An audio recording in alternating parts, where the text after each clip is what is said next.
ആദ്യത്തെ സംസാരിക്കുന്ന സിനിമയ്ക്ക് തിരക്കഥ എഴുതുന്നത് മുതുകുളം രാഘവൻ പിള്ളയാണ്.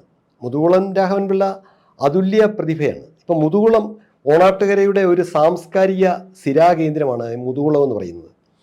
അതിൻ്റെ കാരണം പി പത്മരാജൻ മുതുകുളം അതായത് മുതുകുളം ഒരുപാട് മുതുകുളം പാർവതിയമ്മ, പി പത്മരാജൻ, അക്ബർ ശങ്കരപ്പിള്ള തുടങ്ങി എത്രയോ മഹാരഥന്മാർ ഈ മലയാള ഭാഷയ്ക്ക് സംഭാവന ചെയ്ത ഒരു ഭൂമികയാണ് ശരിക്കും ഈ മുതുകുളം എന്ന് പറയുന്നത്. അതുകൊണ്ട് തന്നെയാണ് ഞാൻ വളരെ ബോധപൂർവം തന്നെ പറഞ്ഞത്, ഓണാട്ടുകരയുടെ ഒരു സാംസ്കാരിക പൂമുഖമാണ് ശരിക്കും പറഞ്ഞാൽ ഈ നമ്മുടെ മുതുകുളം. അപ്പോൾ ഈ മലയാള ഭാഷയിൽ സിനിമയുണ്ടാകുമ്പോൾ മലയാളത്തിലെ സിനിമയിൽ ആദ്യമായി തിരക്കഥ എഴുതിയത്, സംസാരിക്കുന്ന സിനിമയ്ക്ക് തിരക്കഥ എഴുതിയത് മുതുകുളം രാഘവൻ പിള്ളയാണ്. അപ്പോൾ അദ്ദേഹത്തിൻ്റെ ഭാഷ ഓണാട്ടുകരയുടെ ഭാഷയാണ്, അത് മുതുകുളത്തിൻ്റെ ഭാഷയാണ്. ആ ഭാഷ സ്വാഭാവികമായും ഓണാട്ടുകരയുടെ തനിമ കലർന്ന ഭാഷയായതുകൊണ്ട് ഓണാട്ടുകര ഭാഷയിലാണ് ആദ്യത്തെ സിനിമയുണ്ട്. തോപ്പിൽ ഭാസിയുടെ ശരിക്കും മാസ്റ്റർ പീസ് നാടകമാണ് അദ്ദേഹത്തിൻ്റെ. ഒരുപക്ഷെ കേരളത്തിൻ്റെ സാംസ്കാരിക രാഷ്ട്രീയ ജീവിതത്തെ ഉഴുതുമറിച്ച ഒരു നാടകമാണത്. ഈ കേരളത്തിലെ കമ്മ്യൂണിസ്റ്റ് പ്രസ്ഥാനത്തിന് വേരോട്ടമുണ്ടാക്കിയ, അതിന് വളവും വെള്ളവുമായി മാറിയ ഒരു നാടകമാണത്. ആ നാടകം ശരിക്കും പറഞ്ഞാൽ ആ നാടകത്തിൽ സമ്പൂർണ്ണമായി ഓണാട്ടുകരയുടെ ഭാഷയാണ് പ്രയോഗിച്ചിരിക്കുന്നത്. അത് ആദ്യം മുതൽ അവസാനം വരെ നമ്മൾ പരിശോധിച്ചാൽ അതിന് ശരിക്കും പറഞ്ഞാൽ ഓണാട്ടുകരയിലെ ഭാഷയുടെ ഏറ്റവും വലിയ ഒരു സാക്ഷ്യമാണ് ആ നാടകം. ആ നാടകം ഇപ്പോഴും കാണുമ്പോൾ നമുക്ക് ആ ഭാഷ കേരളത്തിൽ ഒരിടത്തും സംസാരിക്കാത്ത ഭാഷയിലാണ് തോപ്പിൽ ഭാസി.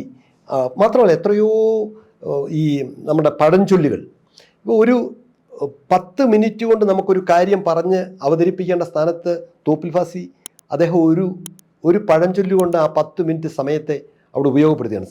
എത്ര വൃത്തിയായിട്ടാണ്, എത്ര മനുഷ്യൻ്റെ ഹൃദയത്തിലേക്ക് തറച്ച് കയറത്തക്കൊണ്ടാണ് ഒരു പഴമൊഴി ചിലടത്ത് പ്രയോഗിച്ചിരിക്കുന്നതിന്. അങ്ങനെ കാരണം അതിനെക്കുറിച്ച് തന്നെ പറയാൻ നമുക്ക് ഏറെ സമയമെടുക്കും. അങ്ങനെ എത്ര അതുപോലെ തന്നെ പാറപ്പുറത്തിൻ്റെ നോവലുകൾ, ഇപ്പോൾ അരനാഴിക നേരം എടുത്താലും ആകാശത്തിലെ പറവുകൾ എടുത്താലും നിണമണിഞ്ഞ കാൽപ്പാടുകൾ എടുത്താലും അവിടെയെല്ലാം ഓണാട്ടുകരയുടെ ഒരു പ്രത്യേകമായ ഭാഷയും ശൈലിയുമുണ്ട്. കാരണം അതിനകത്തിൽ പ്രയോഗിച്ചിരിക്കുന്ന എല്ലാ വാക്കുകളും അല്ലെങ്കിൽ അദ്ദേഹത്തിൻ്റെ ബിംബങ്ങൾ മുഴുവൻ ഓണാട്ടുകരയുടെ ജീവിത പരിസരമാണ്. വാക്കുകൾ മതി.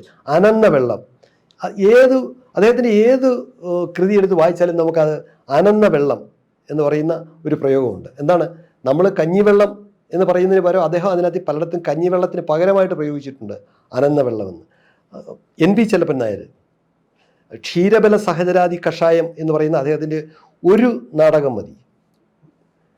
കാരണം അതിനകത്തിൽ ഓണാട്ടുകാരുടെ ഭാഷയാണ്. VP ശിവകുമാർ ഇപ്പം മലയാള ചെറുകഥയെ ഒന്ന് മാറ്റി എഴുതിയ, അല്ലെങ്കിൽ ഒരു പുതിയ വഴിവെട്ടി മലയാള ചെറുകഥയിലേക്ക് പ്രവേശിച്ച ആളാണ് VP ശിവകുമാർ.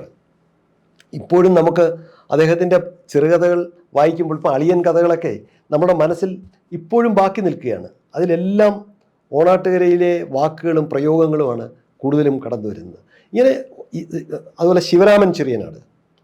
അപ്പോൾ ഇവരെല്ലാവരും തന്നെ ഓണാട്ടുകരയിലെ ജീവിച്ചു വളർന്ന സാഹിത്യകാരന്മാരെല്ലാവരും തന്നെ ഓണാട്ടുകരയുടേതായ ഒരു ഭാഷ, പ്രയോഗങ്ങൾ ഒക്കെ അവരുടെ കൃതികളിൽ നമുക്ക് അതുകൊണ്ട് എൻ്റെ ഒരു വിനീതമായ ഒരു അപേക്ഷ, പുതിയ തലമുറ ഓണാട്ടുകര ഭാഷ പഠിക്കണമെങ്കിൽ ഇവരുടെയൊക്കെ കൃതികൾ വീണ്ടും ഒരു പുനർവായനയ്ക്ക് അല്ലെങ്കിൽ ഒരിക്കൽ കൂടി വായിക്കണം എന്നുള്ളതാണ് എൻ്റെ വളരെ ഹൃദയപൂർവ്വമായ ഒരു അപേക്ഷ. അതാണ് കാരണം വായനയിലൂടെയാണ് നമുക്ക് കൂടുതൽ അത് ഹൃദിസ്ഥമാക്കാൻ കഴിയുന്നത്. ആ പുസ്തകങ്ങൾ ഒരു ഗൈഡ് പോലെ നമുക്ക് ഓണാട്ടുകര ഭാഷയെ മനസ്സിലാക്കാൻ പ്രയോജനപ്പെടും.